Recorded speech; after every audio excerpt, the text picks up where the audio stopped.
17 मई 15 सितंबर रात के ठीक 9:30 बजे अचानक से पूरी लाइट चली जाती है। चारों तरफ सन्नाटा छा जाता है और उसके ठीक 1 घंटे के बाद मुझे वॉशरूम जाने की ज़रूरत होती है।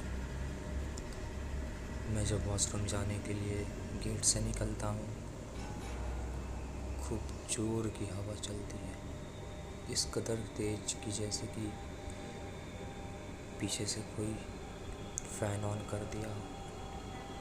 उस वक्त मुझे बिल्कुल डर नहीं लगा करता था। मैं बाथरूम में दाखिल होता हूँ, उसके बाद लाइट रखता हूँ मैं कॉर्नर में। कुछ देर गुजर जाती है, अचानक से फिर हवा की बहुत तेज झोंक आती है और ऐसा लगता है कि वो हवा मेरे बदन को ही सिर्फ छू रही है। सामने जो लाइट रखा हुआ है उसे बिल्कुल भी कोई फ़र्क नहीं पड़ रहा, वो बिल्कुल भी नहीं हिल रही है।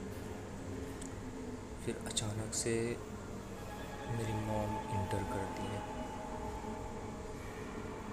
इंटर करते ही वो अपने मुंह से फूंक मारकर उस लाइट को बुझा देती है।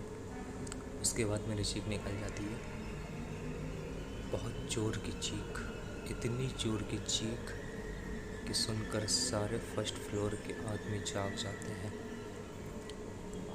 मेरी मम्मी आती है लाइट लेकर, फिर लाइट जलाती है। जब मैं वॉशरूम से फारिग होकर बाहर आता हूँ तो मैं अपनी मम्मी को सारी कहानी बताता हूँ कि मेरे साथ क्या क्या नहीं हुआ इस बाथरूम में। मेरी मम्मी बोलती हैं, मैं तो बेड पर बैठी हुई थी, तुम्हारे पापा के साथ, तुम्हारी बहन के साथ बातें कर रही थी।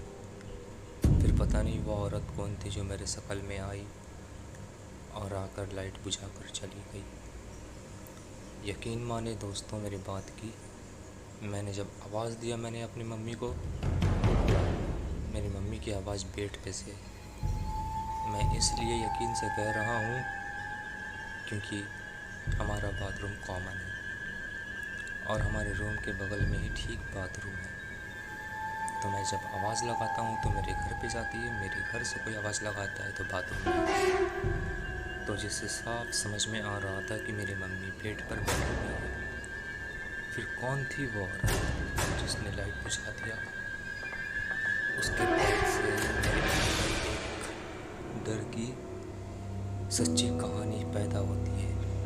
उसके बाद से जो मेरी तबीयत में नर्वस पैदा होती है कि उसके बाद मैं बीमार पड़ने लग जाता हूँ। इस कदर का बीमार पड़ जाता हूँ कि 1 हफ्ते तक मैं बेड से नहीं उठता।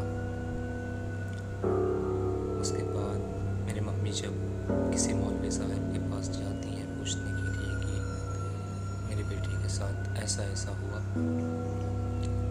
वो बोलते हैं कि वो आपकी शकल में कोई और नहीं बल्कि चुड़ैल है जो आपके बिल्डिंग के फर्स्ट फ्लोर में भटक रही है। आप लोगों के आने से पहले आपके घर के बगल वाले रूम में किसी का जलकर मौत हो गई थी बहुत बुरी तरह से। और मेरे दोस्तों, ये कहानी मैं कोई बनाकर नहीं बता रहा हूँ, ये कहानी मेरे रियल स्टोरी पे बेस है। मेरे बदन के रोंगटे खड़े हो रहे हैं मैं जब वॉइस ओवर कर रहा हूँ।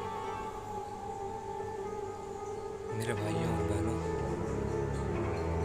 मैं ये नहीं कह रहा कि भूत, चुड़ैल, प्रीत, काली शक्तियाँ नहीं होती हैं, बट कुछ कुछ काली शक्तियाँ, चुड़ैल इंसान को तभी नुकसान पहुंचाती हैं जब उनका अंजाम, उनकी मौत बहुत बुरी तरीक़ा से होती है। जैसे जलकर मर जाना, फांसी लगा लेना, बिल्डिंग से छलांग लगा लेना, बहुत सारी किस्म की मौत। तो जैसे कि मैंने आप लोगों को बताया कि मेरे घर के ठीक बगल रूम में जिस तरीके से मौत हुई थी, उस घर में भी एक बच्ची के साथ बहुत ही ज़्यादा भयानक दुर्घटना घटी, इस कदर की कि मैं बता नहीं सकता। दोस्तों, अगर आप लोगों को वो वाली दुर्घटना सुननी है, आप लोग कमेंट में ज़रूर बताना। मैं नेक्स्ट पार्ट में उसी घटना के ऊपर वीडियो बनाऊंगा। वो घटना घटने के बाद से वो औरत और उसके बच्चे और उसके पति घर छोड़कर चले जाते हैं। उसके बाद भी बहुत सारे घटना होती रही, लेकिन हम लोग नज़रअंदाज करते रहे। कुछ चीज़ों को नज़रअंदाज करना ही बेहतर होता है। अगर हम किसी चीज़ के ऊपर गौर करते हैं, फोकस करते हैं, तो वो चीज़ हमारे ऊपर हावी हो जाती है। इस कदर की हावी हो जाती है कि हमें मौत की नींद सुला देती है। उम्मीद करता हूँ वीडियो अच्छा ही होगी। मिलते हैं नेक्स्ट वीडियो पे। खुदा हाफिज़।